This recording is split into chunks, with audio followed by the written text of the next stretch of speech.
On 7 News tonight, the countdown is on. The Prime Minister's big election pitch less than a week out from the poll. Reality bites the growing push to have the Brexit decision reversed. Australian flags burn and tempers flare as protesters face off at an anti-racism rally. How low will it go? Is there snow on the way for a shivering southeast? America in the grip of a fire and flood emergency. And bigger than G20, a huge security team to protect the Commonwealth Games. Live from our Brisbane headquarters, this is 7 News with Kay McGrath and Rod Young. Good evening. Just 6 days out from the election, the Liberals officially launched their campaign today.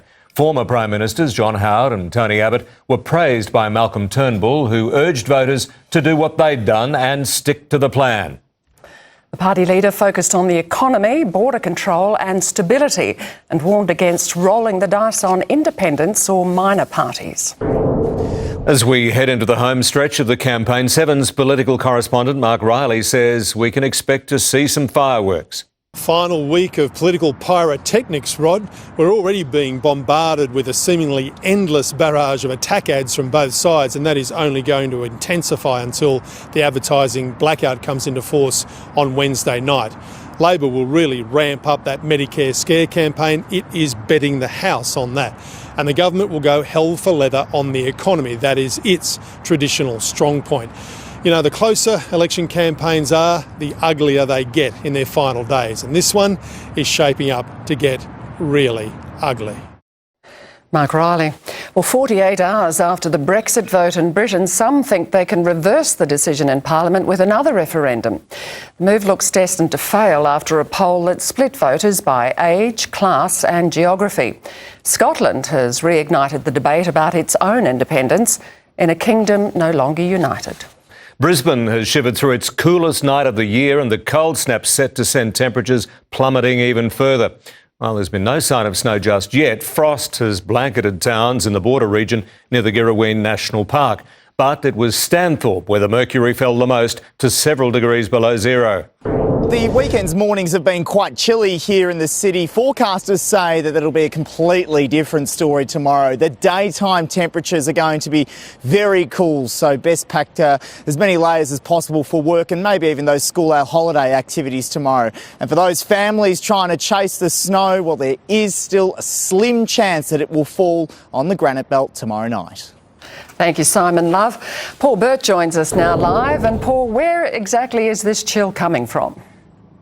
Well, Kay, there's a couple of different ingredients all coming through at the moment. Basically, we've had clear skies, and that obviously draws out all of that beautiful warmth that we do get throughout the day, and that draws it out overnight. But then we've had those series of cold fronts to the southern parts of the country moving up, and then tomorrow we're going to see a rain band or a cloud band pushing in from the west-northwest. Now, obviously, that'll deliver some precipitation, which is what's required to have some snow. So, obviously, with all of those ingredients put together, there is that slight chance. Of course, with those cool temps, I'll have all the temperatures on today and what's ahead a little later in the bulletin. Thanks, Paul. A hotel manager has been punched in the face after two people wearing hoodies broke into the Hamilton Inn early this morning. Miley Hogan has the details. Rod, the two thieves used a metal bollard to smash their way through a glass window at the Riverside Inn here in Hamilton. Now, the door they broke through led to a back room where the hotel manager was asleep. The noise woke him up and he confronted both the intruders and told them to get out. Police do believe that the two people are involved and want to speak to them. They're asking anyone with information or who recognises the two intruders to contact Crime Stoppers. Thanks, Miley. Well, the Gold Coast is preparing for the country's biggest ever security operation ahead of the 2018 Commonwealth Games. An incredible 5,000 guards will be recruited for the event, 4 times the number used at Brisbane's G20 summit. America battles natural disasters on opposite sides of the country. The tragic toll as floods and fires claim lives and destroy homes. Plus terrorists blamed for a deadly hotel bomb blast. How Dr. Google will make it easier to self-diagnose. And the faces only a mother could love, competing for the title of World's Ugliest Dog.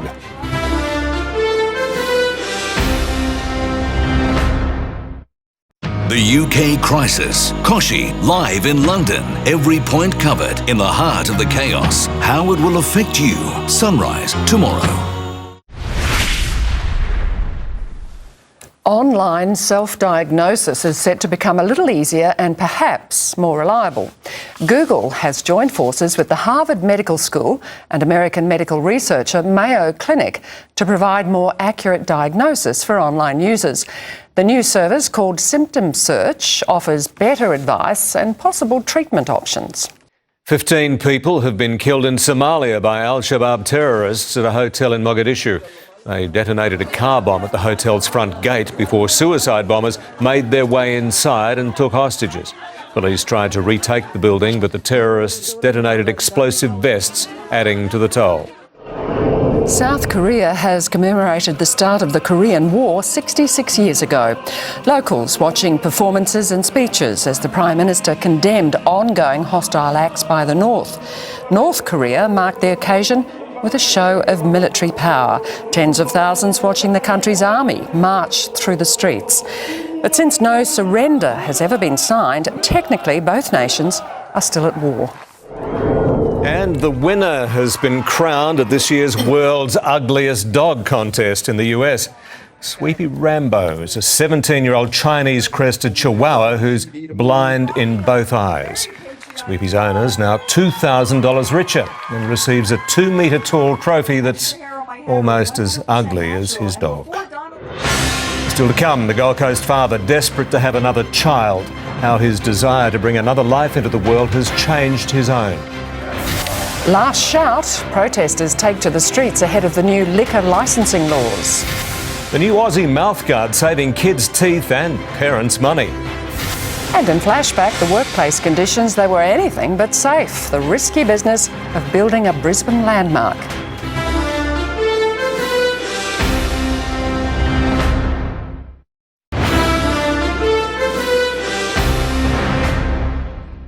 Well, 300 people rallied through Brisbane CBD today to protest against the government's new lockout laws.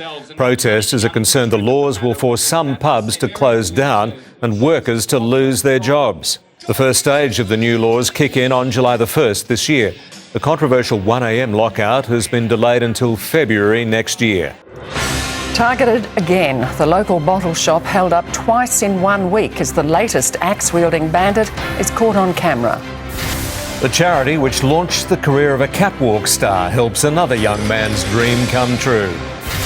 Farming for the world, the technology we'll need to fuel the next boom.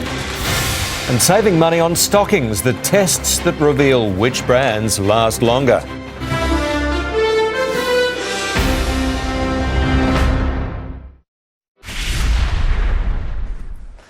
Two men are still on the run after they used an axe and a knife to rob a bottle shop at Redbank Plains.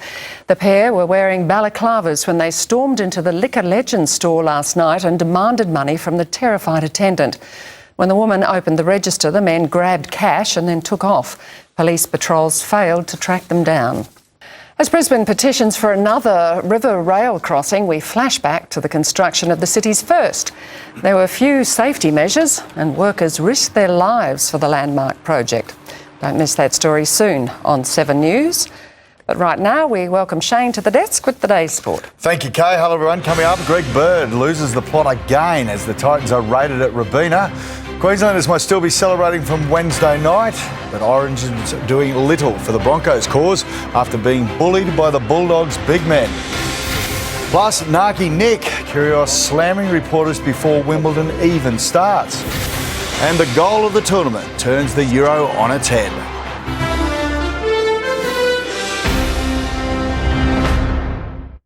Seven local news. Queensland's #1. One of Australia's rising sports stars killed in America. I heard a gunshot. See his final moments and the killer speaks out. You ready to tell us the truth? Yeah. The Chris Lane Story, Tuesday, 8:30. The Broncos are hoping to welcome back Andrew McCulloch and Jordan Kahu against Melbourne on Friday as their injury toll mounts. The table-topping Sharks scored a golden point win over the Warriors, while Brisbane's counting the cost of their heavy loss to the Bulldogs. The goal of the tournament at Euro 2016 has been delivered by Switzerland in their knockout clash with Poland. And Wales booked a place in the quarterfinals thanks to an own goal from Northern Ireland. Nick Kyrgios has arrived at Wimbledon in a combative mood. 24-year-old Matthew Barton's just happy to be there. Wimbledon starts tomorrow night. See it on 7 and 7's tennis app. Only the bravest or maddest dared to tempt fate off mainland Mexico with the first of the Big Wave Tour contests of the year held in monster conditions. South African Twiggy Baker conquering the 10-metre monsters, even scoring a perfect 10 in the towering surf.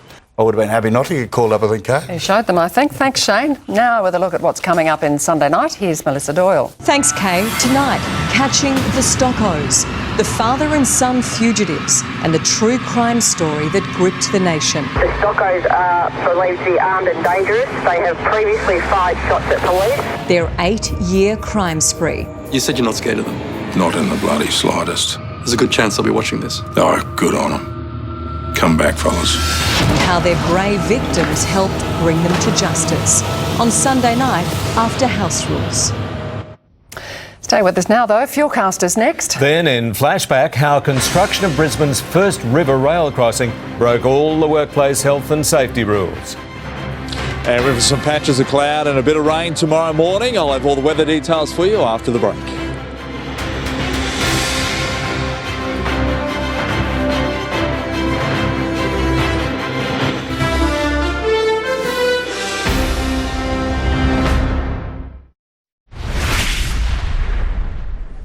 Checking today's main stories now, Malcolm Turnbull has announced a $192 million mental health plan, including 12 suicide prevention centres. More than 2 million people have signed a petition to rehold the Brexit referendum. And an impressive 5,000 security guards will be recruited for the 2018 Commonwealth Games. To Fuelcast now, and the RACQ says we're in the cheap phase of the cycle, so buy now. Tonight in 7 News Flashback, building a Brisbane landmark. Without it, the city's transport network couldn't function. And as it reaches full capacity, an underground duplicate is needed. And now to the weather and all the coastal information. Here's Paul. Yeah, thank you for that, Rodney, and hello everybody at home. It's a rather cool day across the southeast today, but really was a perfect end to what was a near-on perfect winter's weekend. Of course, we're in for a bit of a change tomorrow. I'll have more on that shortly. We'll take a look at the temperatures across the city, sitting steady at about 13 degrees. Feels a little bit like 11 at the moment, and ahead, little chance of any rain Tuesday onward. And Ipswich after tomorrow, virtually no chance of rain, clear skies all the way through. And on the Gold Coast, blue skies and 7 to 20 Tuesday. A bit of cloud Wednesday, top of 21, clearing, then 22 on Thursday. Let's take, it was a very cool day there, guys, and another cool one ahead. Thank you, Paul. Now, Rod, as you head off to read the news on the Gold Coast, we have a little token here from the team. Oh, yes. We've got a pair of thongs. We've got these fabulous board shorts for the good times ahead. That'll go well in certain quarters, won't it? Something to keep the sun off your head. It's been a fantastic partnership, both on and off the air. Go well on the Gold Coast. We love you. Thank you. And you know why I love you too. I've had a fabulous time here over the last 14 years, but exciting times ahead. It's good night from him, and it's good night for us for the last time. Good night.